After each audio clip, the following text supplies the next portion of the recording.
everyone, this is Crafty Mom, and instead of doing a craft, we're going to work on a cooking video today.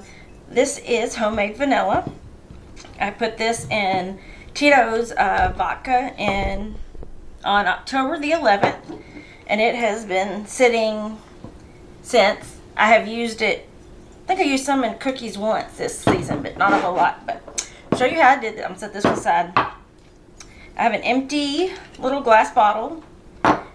We have pure vanilla beans. These are from Costco. They come in, when you buy them, they come in a rubber and a plastic like test tube thing. It's really weird. But as you can tell, these beans are way bigger than here.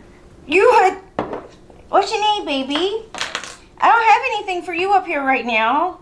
She's like, no. So I'm going to cut these beans in half, or at least I said it was. There we go. In half, so they'll be, you know, half size of the bottle, because you need them to be down in. So I'm going to cut the beans in half, and then I'm slicing them open so that the stuff that's down in the beans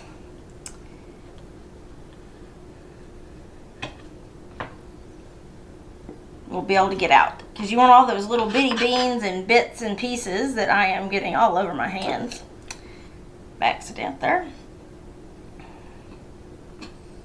These came from Costco. The ones I used in the Tito's. There's more of that. Make sure we get all those little beans in there.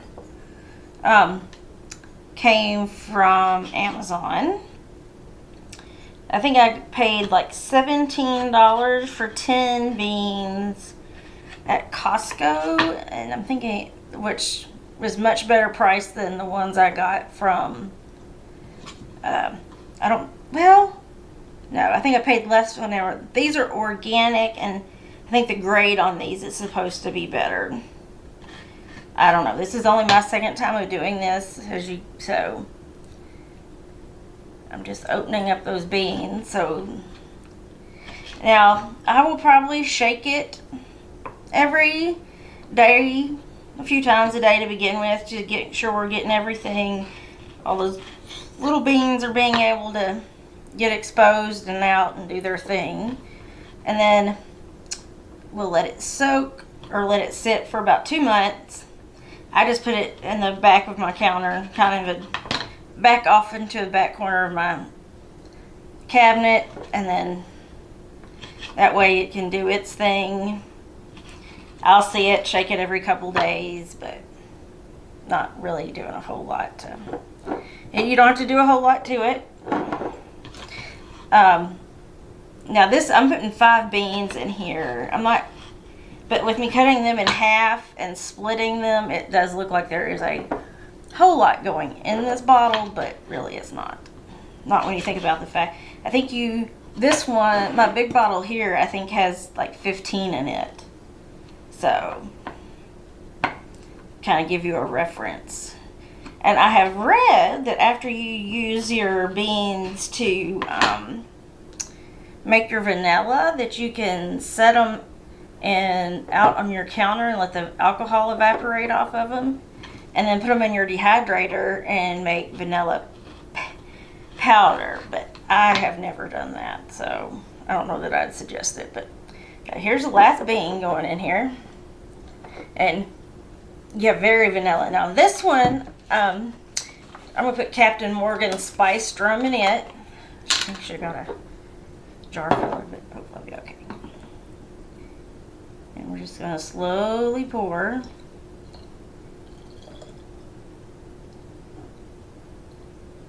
And you want all your beans covered. Let's see. There's one. Let's just stick it up later. Wait up. Let's see here.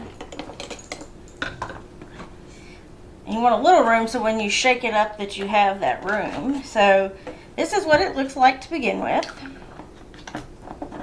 And when you shake it, and I'm going to shake it really good just to get it started here.